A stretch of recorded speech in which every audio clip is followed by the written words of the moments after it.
Beritakanlah firman, siap sedialah baik atau tidak baik waktunya. Shalom, puji Tuhan, oleh berkat dan kemurahan Tuhan saja, sehingga kita boleh berjumpa lagi dalam renungan harian di hari ini, yang saya percaya terus memotivasi dan menginspirasi hidup kita, untuk kita terus bertumbuh dalam kedewasaan rohani kita. Mengawalinya mari kita berdoa. Kami bersyukur dan memuji nama-Mu ya Allah, untuk waktu dan kesempatan yang Tuhan anugerahkan, untuk kami akan membaca dan merenungkan sebagian dari firman-Mu. Roh-Mu yang kudus, tolonglah kami, urapilah dan berkatilah kami dengan firman-Mu di hari ini. Dalam nama Tuhan kami Yesus Kristus kami berdoa. Amin. Nats firman Allah yang menjadi renungan kita bersama di hari ini saya ambil dari Mazmur 103 ayat 6 sampai dengan ayatnya yang ke-14. Secara khusus saya akan baca ayatnya yang ke-8. Firman-Nya berkata demikian. Tuhan adalah penyayang dan pengasih, panjang sabar dan berlimpah kasih setia.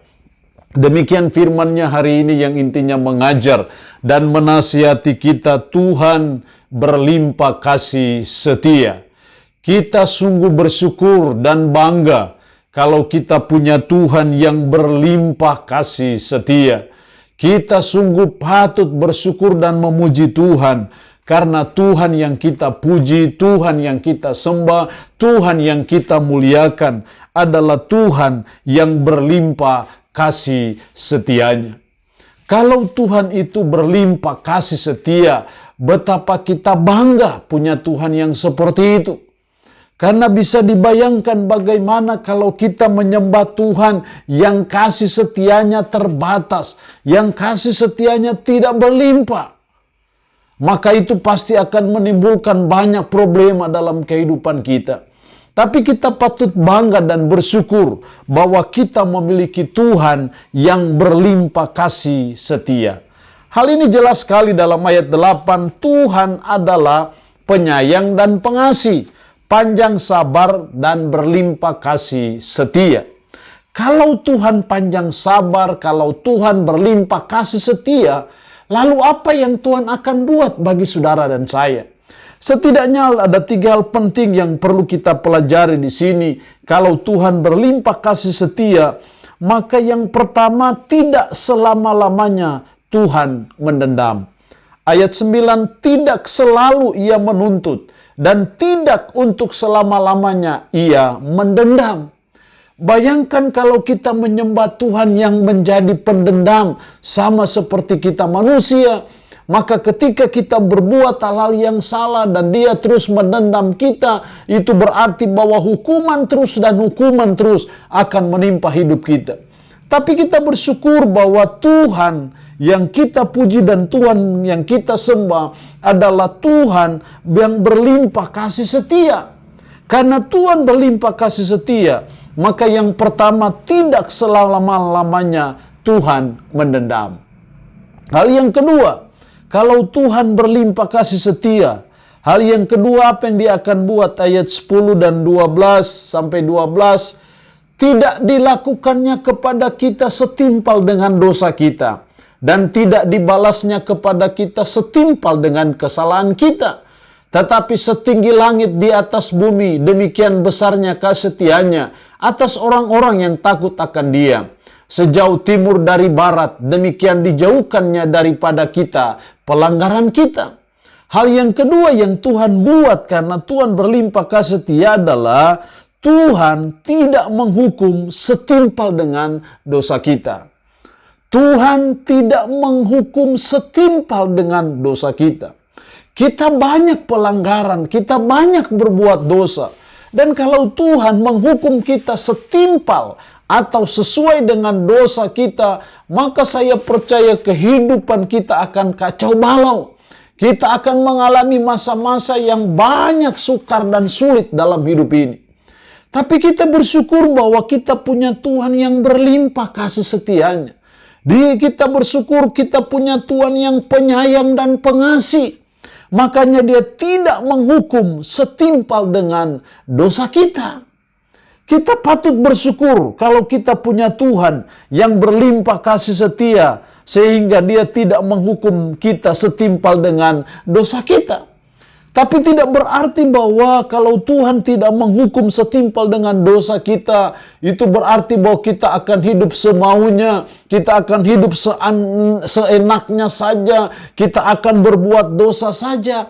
Justru sebaliknya, ketika kita punya Tuhan yang berlimpah kasih setia dan dia tidak menghukum setimpal dengan dosa kita, harusnya kita belajar untuk tobat dari dosa-dosa kita. Kita menyadari bahwa dosa itu selalu mendatangkan konsekuensi dalam hidup kita. Sehingga kita terus belajar untuk menjauhi dosa. Belajar untuk tidak melakukan dosa dalam kehidupan kita sebagai umat, sebagai orang percaya.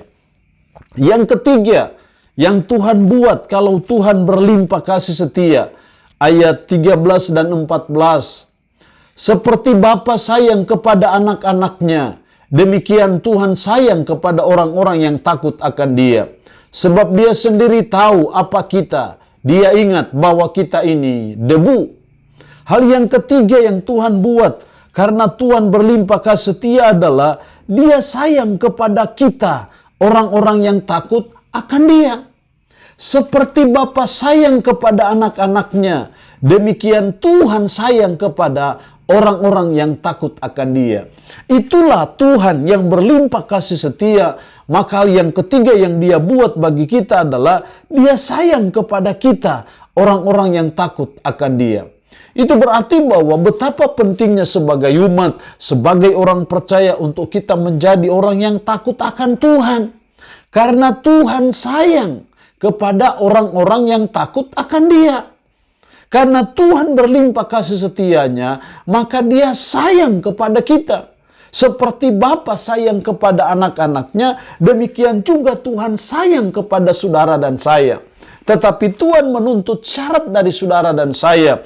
Hendaknya saudara dan saya takut akan Dia, maka kasih sayang Tuhan seperti Bapa terhadap anak-anaknya akan Dia nyatakan dalam hidup kita sebagai umat, sebagai orang percaya.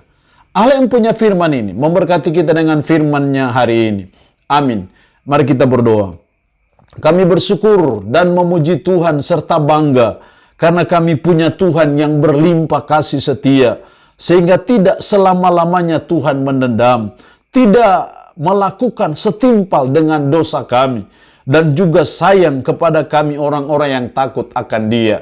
Roh-Mu yang kudus tanamkanlah dan meteraikanlah firman dalam hati dan pikiran kami. Dan sanggupkanlah kami untuk bisa memperlakukan firman ini dalam hidup kami sehari-hari. Hamba mohon berkat bagi umat-Mu yang mendengarkan renungan harian di hari ini. Diberkatilah mereka ya Allah dengan berkat-berkat jasmani, berkat-berkat rohani, berkat umur panjang. Yang sakit hamba berdoa dalam nama Yesus. Tuhan lawat, Tuhan jamah, Tuhan sembuhkan dari sakit penyakit yang diderita. Terpuji-pujilah nama-Mu ya Allah. Dalam nama Tuhan Yesus Kristus kami berdoa. Amin. Shalom. Tuhan Yesus memberkati kita semua dengan firman-Nya hari ini.